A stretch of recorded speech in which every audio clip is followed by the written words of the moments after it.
This episode contains discussions of one or more of the following sensitive topics, including smoking and drinking, suicide, death, self-harm, and other potentially triggering subjects. Listener discretion is advised. If you find these topics distressing, please prioritize your well-being and consider skipping this episode or listening with someone you trust. If you or someone you know is struggling, resources are available to help. Please don't hesitate to reach out for support. Welcome to Struggles in the Margins, the podcast where we embrace the messiness of life, our emotions, challenges, and personal projects, and find meaning in the in-between moments. I'm Natalia, and in each episode we'll dive into the stories that shape us, the struggles that define us, and the reality that makes or breaks us. This is a space for honesty, reflection, and connection, so grab a cup of coffee, settle in, and let's explore the harsh reality of life's margins together. Welcome everyone to another episode. Today we're diving into a feeling many of us know all too well, the fear of sharing our struggles because we're scared of being judged, shamed, or pitied. It's about those moments when we feel stuck in the margins of our own lives, unsure of how to ask for help.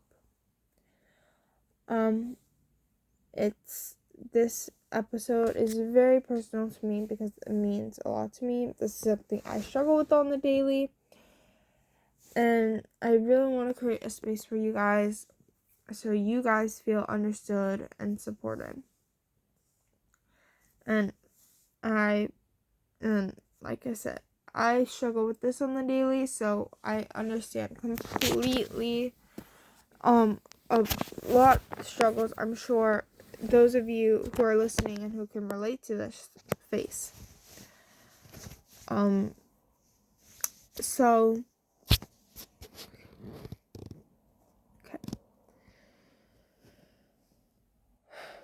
There's obviously silent struggles, which is a lot of things, which is the whole reason why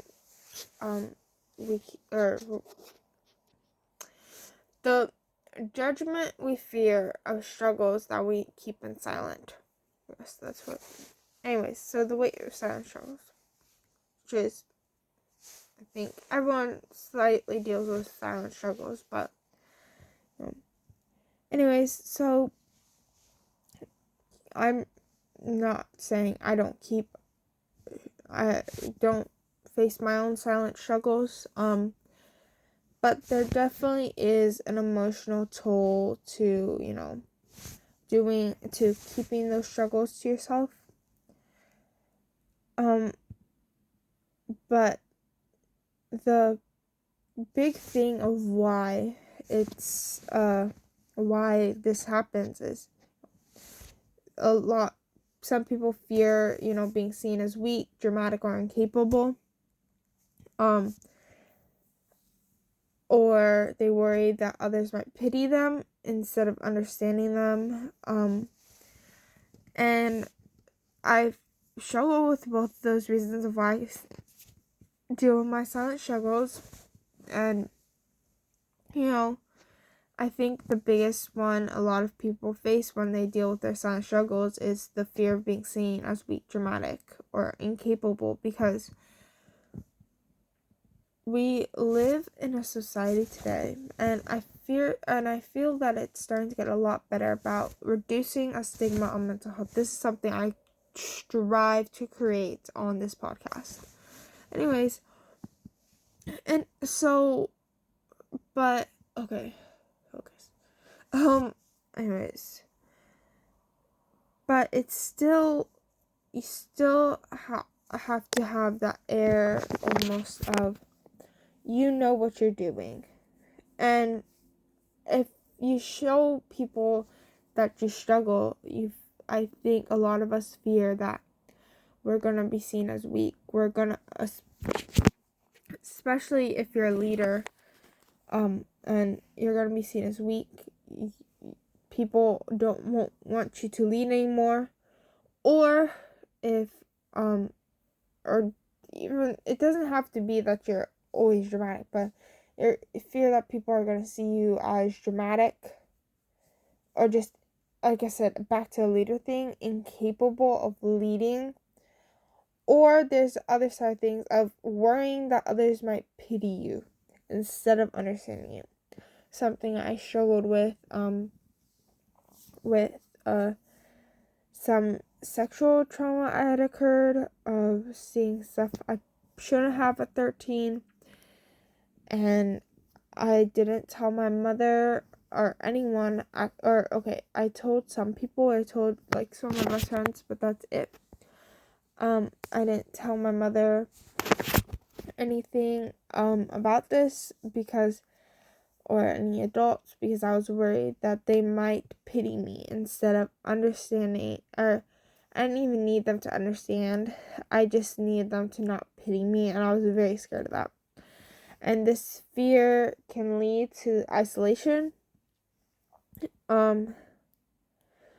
which is something and I struggle with. It causes you to close in on yourself, and you don't want to talk to anyone.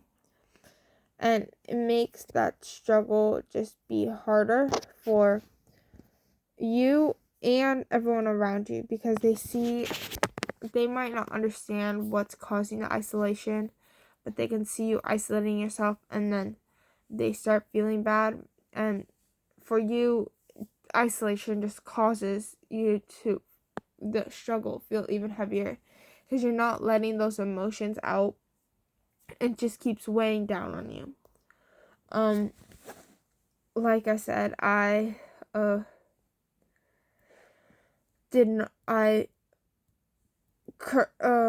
was 13 years old, I saw some stuff that I did not need to see at 13, and I did not tell my mother. I told my younger brother. My younger brother knew, because he had overheard me telling my best friend, and a couple of my other best friends knew. And, but my mother did not know until a few months ago, and to this point it has affected me very heavily. The hiding my struggles, I hid it until I had to tell someone. It weighed down on me so much, and my mother, and it still weighs down on me mentally very much, because at this point I don't want to have my own kids. I don't want to have my own biological children, and that's a topic for another episode completely. If we want to get into that, let me know down in the comments if you want me to explain the story behind that. Anyways, but it just weighed down on me heavily. Like I said, the dam burst. I told my best friend. My brother ended up overhearing. And then, but it just affected me really emotionally. Emotionally heavy on me, and then mentally heavy on me. And then, but we know that we have these silent struggles, and we fear judgment, we fear pity, but why? Why do we fear judgment, and why do we fear pity? Like I said, we're getting into a world now that is slowly starting to show the aspects of mental health. But there's still such a stigma around vulnerability and asking for help, especially around men. And I feel if you look at any type of mental disorder, they think that men suffer a lot more, and female cases are more prominent, but they think that a lot more men actually suffer from these disorders, but they don't get diagnosed or they don't get treated, because men have always been that sort of person that has needed to be big and strong, and they're supposed to protect the ladies and whatever. Women are the ones who are, emotional and everything. But even then, they've also been told not to show emotion in public or anything, and you don't ask for help from people, there's just that stigma around, being vulnerable, that it's bad, and that asking for help is bad, when it really isn't. Or people struggle from past experiences of being judged, dismissed, or misunderstood. And, that it's, if you've been, like I said, those reasons, judged, dismissed, or misunderstood, if that's happened to you in the past, you're more than likely to suffer from those silent struggles because you're afraid it's going to happen again. Or then there's the pressure to appear strong or put together in public spotlight. That's the one I suffer with the most. I also, suffer with the stigma, but the pressure, to appear strong and put together is the one that I suffer with the most. And because I feel, especially with these, I know gifted children struggle. Whoa, stupid. Sorry, not you guys. My camera. Anyways, I think gifted children struggle a lot with that. I've seen a lot of videos on that. Anyways, but it's just, or like a leader or something, there's just that pressure to appear strong, put together, and those people more than likely to keep those silent struggles, because that correlates along with the stigma because of being vulnerable and asking for help, because if you ask for help, that's being shown as weak. And these fears are very valid, but they don't have to define how we cope. So the reason like I said, the reason I fear the most of it, I was gifted, or I am gifted. I don't know what to call this right now. In kindergarten, I was told that I was gifted, and I was reading early chapter books in kindergarten. Anyways, that's okay, not the point here. So, and everything had been easy for me up until high school. High school comes around, start doing harder work. It's high school. Well, that being said,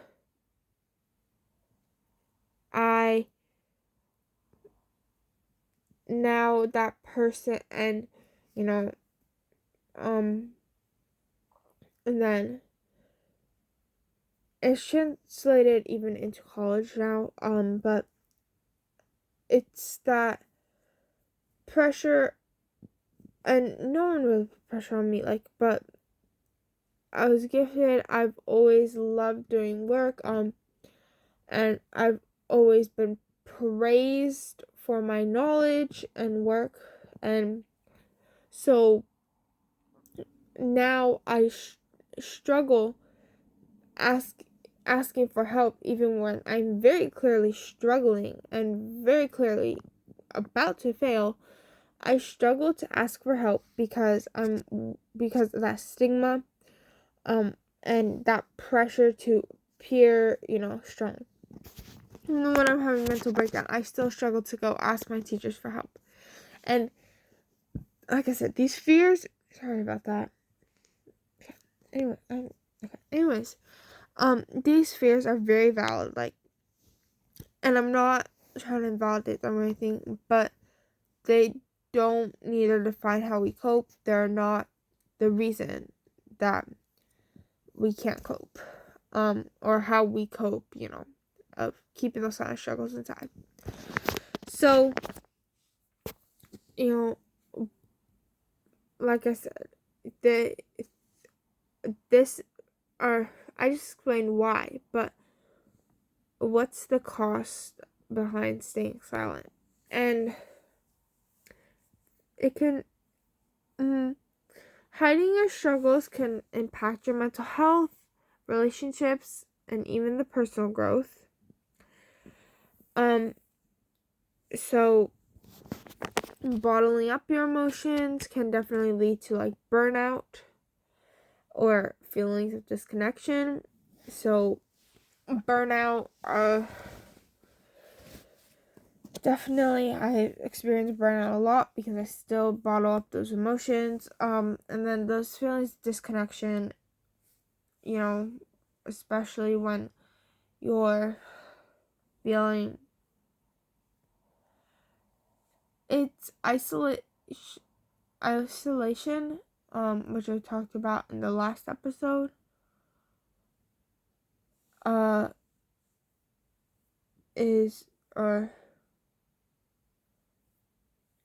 Last episode is that isolation, and and even this episode too, but that's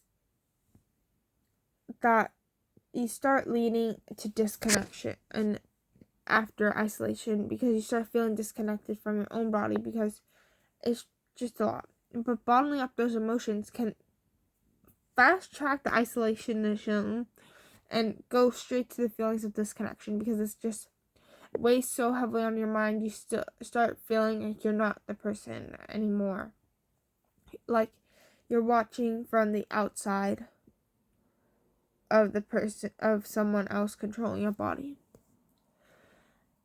But not only are you going to feel feel personal toll on yourself, you're also going to miss out.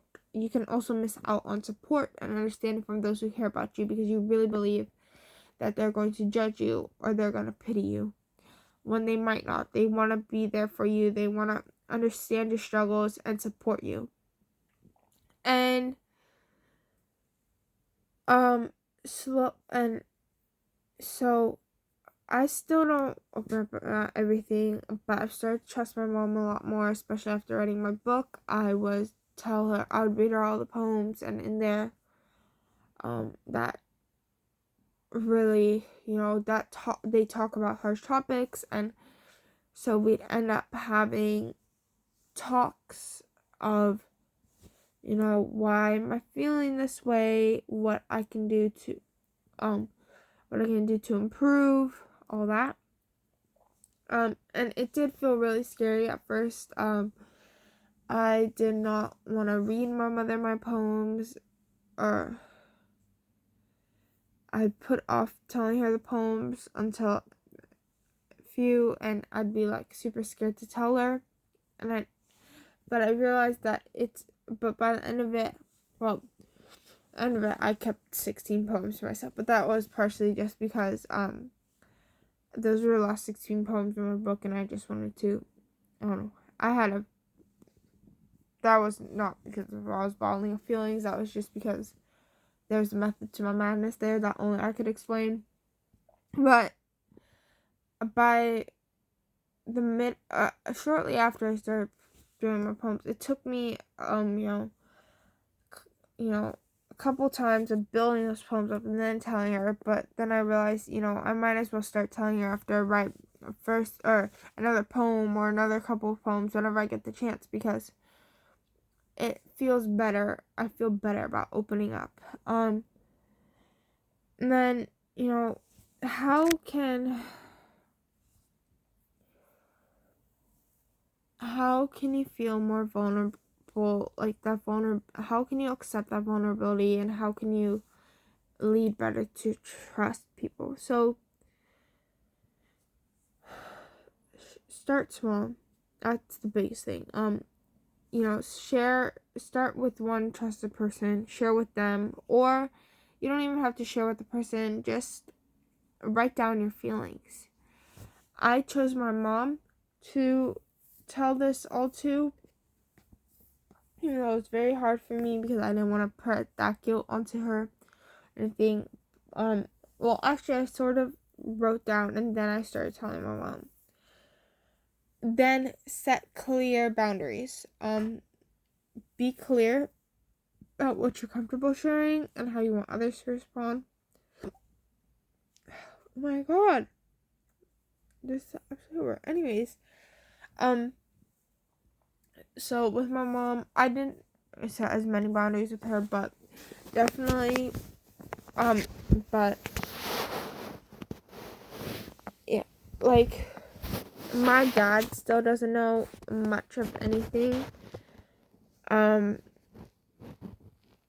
Like, during my mental breakdowns, is my mom there to help me, even though she gets frustrated with me at times.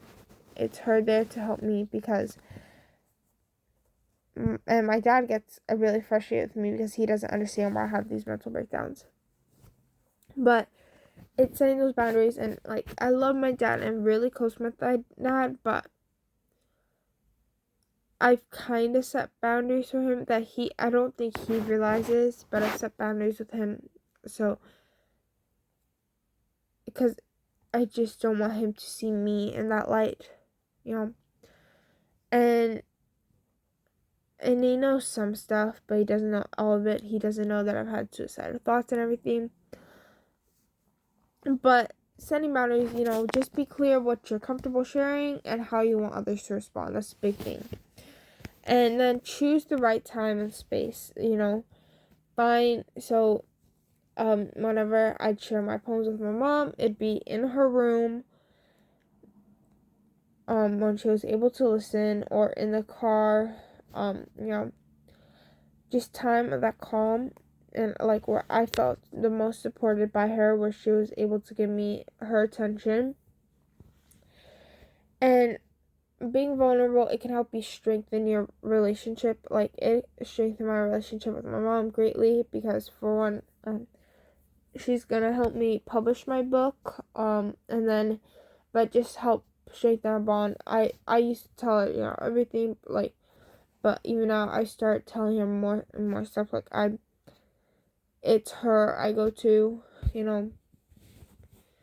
and it can help you feel less alone out there in the world when you feel, like, super left out and everything. Just opening up to one person can help you feel less alone. But then, you've started taking those steps towards vulnerability and trust, and you realize, let me recap this shortly. We realize the weight of silent struggles.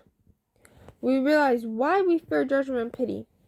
We realize the cost of staying silent, and we realize the steps to take towards vulnerability and trust. And again, a big thing of why we can't, or hard for us to be vulnerable and trust, is because stigma, past experiences, and pressure. Or, and those,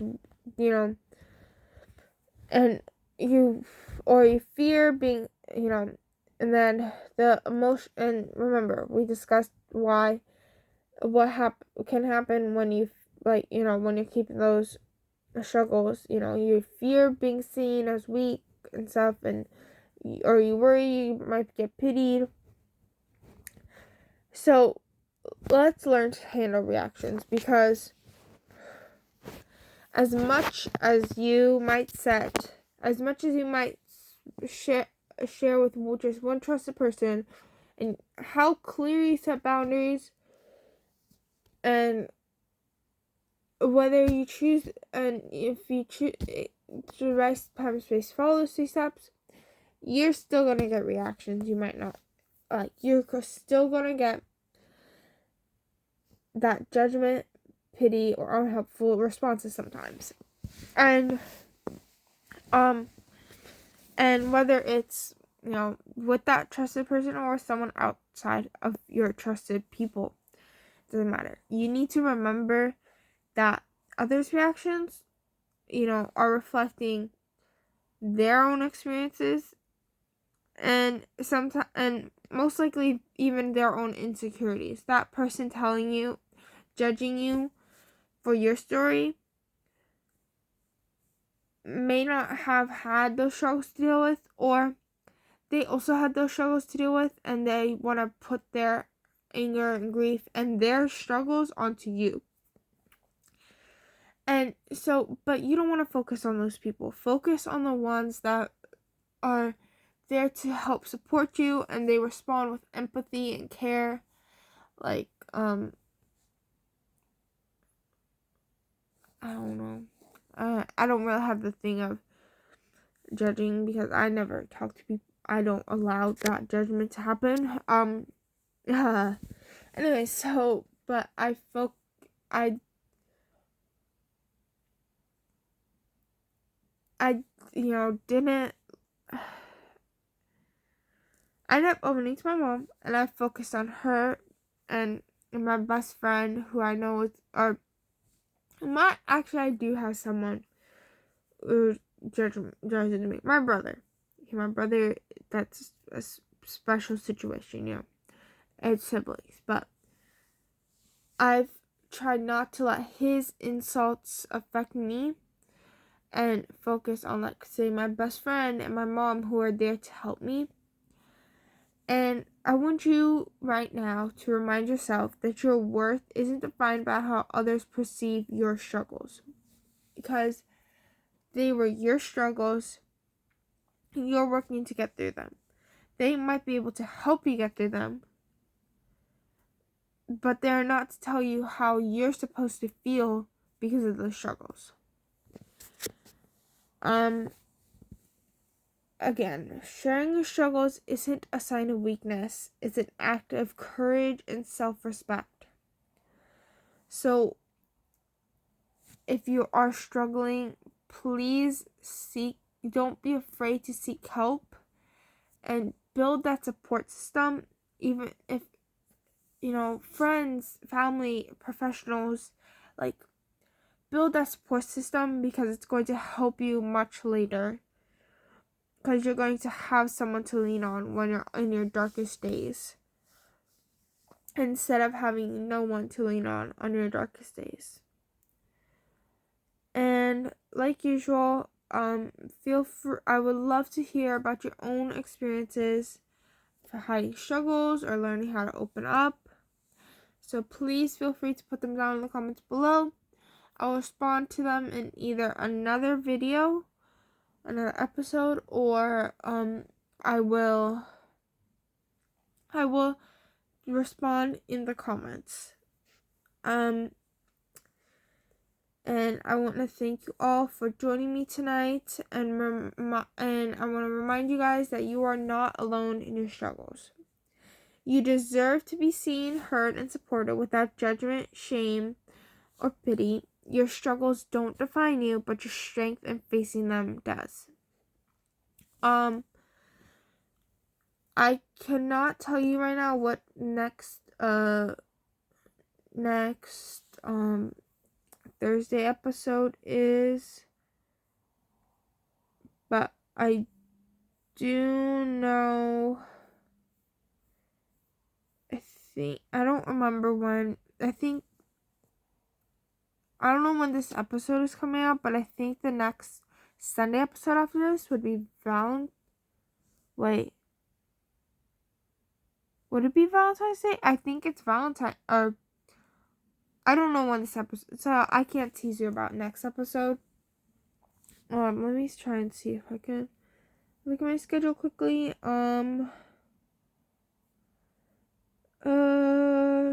These are Sunday episodes that I need to film. The whole time episodes I need to film. Okay. My next Thursday episode will probably be about trauma and different traumas and stuff. I haven't done my full research for that one yet, so I'm not completely sure about that. But yes. Anyways, thank you for joining me on this episode of Struggles in the Margins. I hope today's conversation brought you some comfort, inspiration, or new perspective. If you enjoyed this episode, be sure to subscribe and leave a review. It helps more people find the show, and I'd love to hear from you. Share your thoughts, stories, or favorite books with me in the comments below, or all my socials are in the description or in the bio on my channel. Remember, the beauty of life is often found in the margins. Until next time, take care of yourself and keep finding meaning in the little things. Bye!